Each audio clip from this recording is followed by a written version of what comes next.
Memorial Day and the 4th of July are quickly approaching. This is about the time that people start to look for a second home or an investment property. Mortgage expert Rodney Anderson with Supreme Lending is here to explain the difference between the two. Good morning. Good morning. Okay, do you see an increase of people interested in that second home this time of the year? Well, let me ask you this. Okay. Do you like going on vacation? Love it. Okay, so when you go on vacation, whether it's locally, whether it's toward a lake, toward the ocean, you go to another state, Florida, Colorado, a lot of times you sit there and go, man, I could see myself here on a vacation all the time, right? Every time. And so that's what people do. They go visit friends, they go visit family, or they just go on vacation, they find these homes. So during the spring and summer is when people start boating, they start going to the mountains a lot, and this is a big time for second homes. So yes, we see a lot of people buying second homes, and we see a lot of people buying second homes, and then they also rent them out for part of the year. Okay, yeah, we're gonna kind of differentiate the two. Now, Yes. the second homes, do they work differently than the primary home,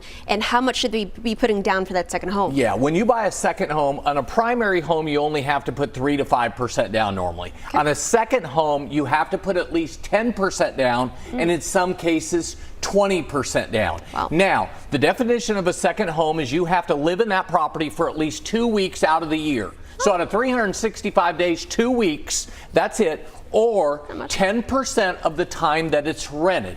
So if you rent it out 270 days, you're supposed to, by IRS rules, be there at least 27 days out of the year. Okay. So we see a lot of these right now. What if you want to buy a vacation home but then rent it out? Yeah, that's the same thing I was just talking about. One of the things that happens is you can use it for both. A lot of people are doing the Airbnbs, the VRBOs. And so in the old days, that wasn't accepted as much, and now we're starting to see those. And then you fall into investment properties. Those are going to be true rentals where you're going to rent it out for a year at a time, and it's going to be a minimum down of 20%. Sometimes it's going to be 25%. But this business right now, I've got loans going at Cedar Creek Lake. I've got loans going at Lake Texoma. I've got loans going in Galveston, and then we got them in Florida, in Colorado, in Oregon. So it's all over the United States, and a lot of people love these things. Okay, now people might be concerned about their credit. So what type of credit do they need to do this? Normally on a second home or investment property,